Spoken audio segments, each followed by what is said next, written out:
कि केला खाने के बाद उसका छिलका डस्टबिन में डाले ताकि मैं कभी फिसलू ना। जी बिल्कुल। कटुआ केला।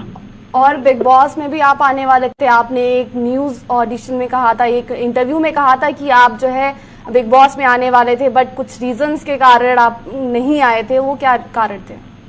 वेल, पहली बात तो मैं कश्मीर में रहता हूँ और मैं ठंडे वादियों का दीवाना हूँ। बिग बॉस का शूटिंग बम्बई में होता है। बम्बई बहुत गर्म इलाका है। मैंने बिग बॉस वालों को कहा कि अगर तुम्हें दीपक कलाल शो के लिए चाहिए तो तुम्हें बिग बॉस का सेट गुलमर्ग में शिफ्ट करना होगा। और जब मुझे बिग बॉस ऑफर आई तो मैंने सोचा कि मैं सलमान को रिप्लेस कर रहा हूँ, लेकिन मेरा दिल तब टूट गया जब उन्होंने मुझे कहा कि वो मुझे एज अ कंटेस्टेंट ले रहे हैं। मुझे बहुत बुरा लगा, बट वो मुझे बड़ी रकम ऑफर कर रहे थे जिसके लिए मैंने वो ऑफर एक्सेप्ट भी की। लेकिन जब मुझे पता चला कि उन्होंने गुलमर्ग में सेट शिफ्ट करने के लिए मना किया है तो मैंने उसे ठुकरा दिया। मैं बिग बॉस तब करूंगा जब वो उसका सेट गुलमर्ग में लगाएंगे, क्योंकि मेरी खूबसूरती के लिए, मेरे तन बदन के लिए ठंडी वादियां बहुत जरूरी हैं। बम्बई में पसीने से दरबदर होना मुझे पसंद नहीं है, कतई नहीं। पर बिग बॉस का हाउस तो फुल एयर कंडीशन होता है, उसमें आपको कहाँ गर्मी लगेगी? वेल, बिग बॉस अगर मेरे साथ कोलैबोरेशन नहीं कर रहे हैं तो मुझे ऐसा लगता है कि ये शो बिग बॉस नहीं, बिग लॉस में जरूर जाएगा।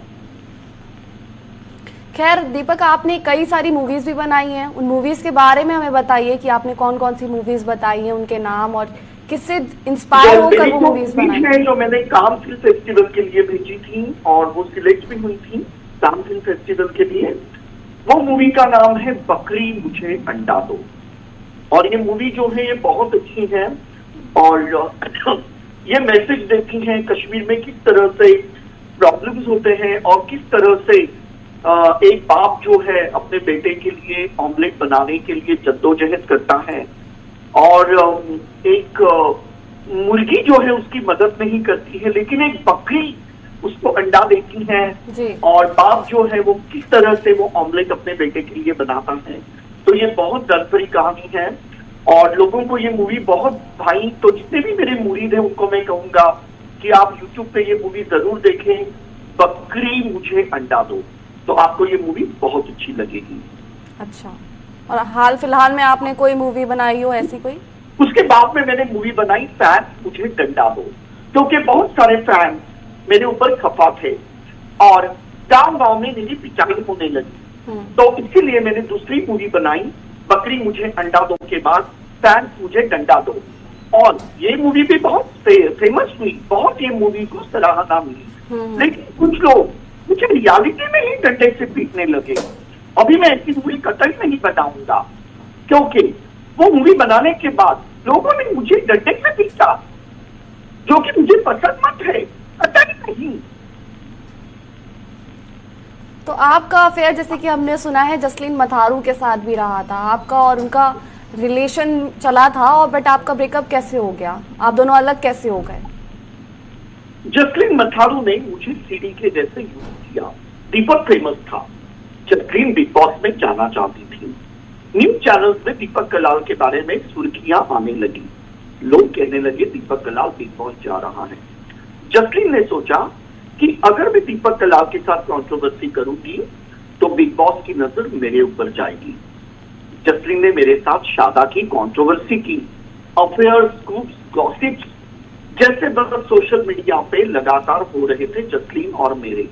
लेकिन जैसे ही जसलीन का बिग बॉस में हो गया, जसलीन ने मुझे लाठी मार के उसकी जिंदगी से जुदा कर दिया। और मैं आपको एक बात बताना चाहता हूँ, मैं एक बीमारी से पीड़ित हूँ जिसके चलते मुझे नहीं लगता है कि मैं फ्यूचर में बिग बॉस में आऊंगा। और वो बीमारी का नाम है हेपेटाइटिस बी पॉजिटिव।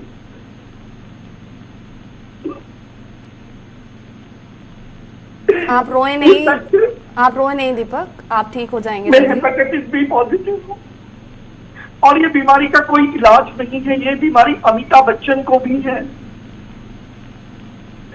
तो बस मैं मैं यही दुआ करता हूं कि जल्द से जल्द इस बीमारी का इलाज निकले, ताकि मैं इस शो का हिस्सा बन सकूं।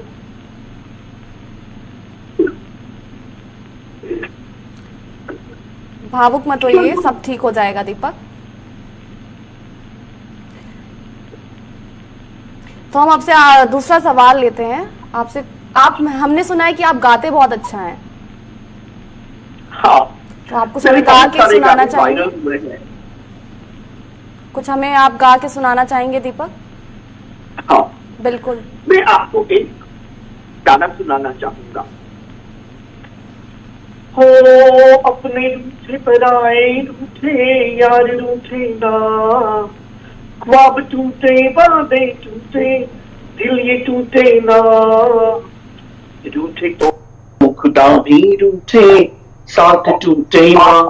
आवारिया मैं तो आरिया तुझे आरिया मिला दे ओए, अलवारिया मैं तो आरिया तुझे आरिया मिला दे ओए।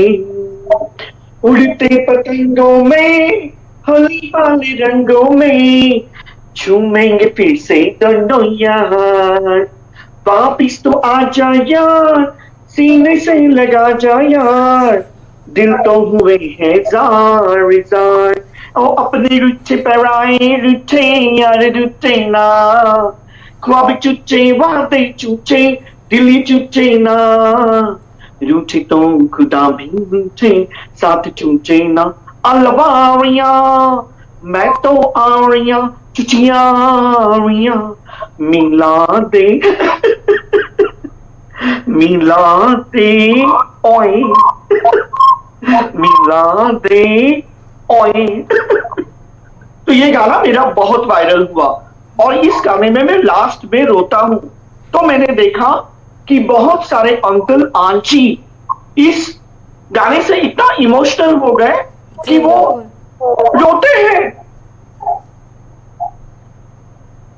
क्या आपकी भी आंखों में आंसू आ रहे हैं? जी। मुझे तो लगता है कि आप बिल्कुल भी पत्थर दिल हैं, आपकी आंखें बिल्कुल भी नमी नहीं है। ये गाना सुनकर सब लोग रोते हैं, लेकिन आप ये गाना किसको डेडिकेट करना चाहते हैं?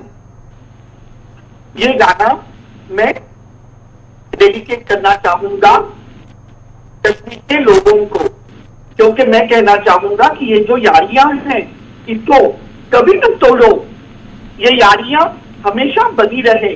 मैं कश्मीर से प्यार करना चाहता हूं। कश्मीर मेरी बहन है, बीवी है, मां है। मैं कश्मीर से शादा करूंगा।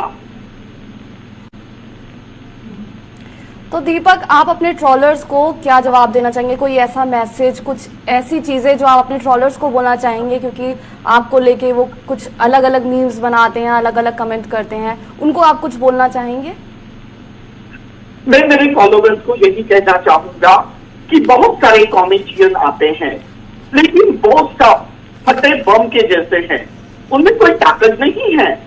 ये कपिल शर्मा क्या था, आया क्या और थोड़ा बम के जैसे फूट के चला क्या गया। लेकिन दीपक कलाल सदियों से राज कर रहा है।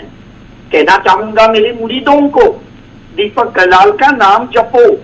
और हाँ, ये नए नए कॉमेडियन हैं, उनके शोज मत देखो, जिंदगी भर मेरे ही बने रहो और मुझे ही पूछो, मेरी ही इबादत करो। यही मेरा संदेशा है। तो दीपक, आप चाहते हैं आपकी इबादत करें लोग? इबादत मतलब मुझे प्यार करें। जी। तो और इसी के साथ हम आपसे दूसरा सवाल लेंगे। ये कहेंगे, अगर इन फ्यूचर आप किसी एक्ट्रेस के साथ काम करना चाहते हैं तो वो कौन सी एक्ट्रेस होंगी जिनके साथ आप काम करना चाहेंगे?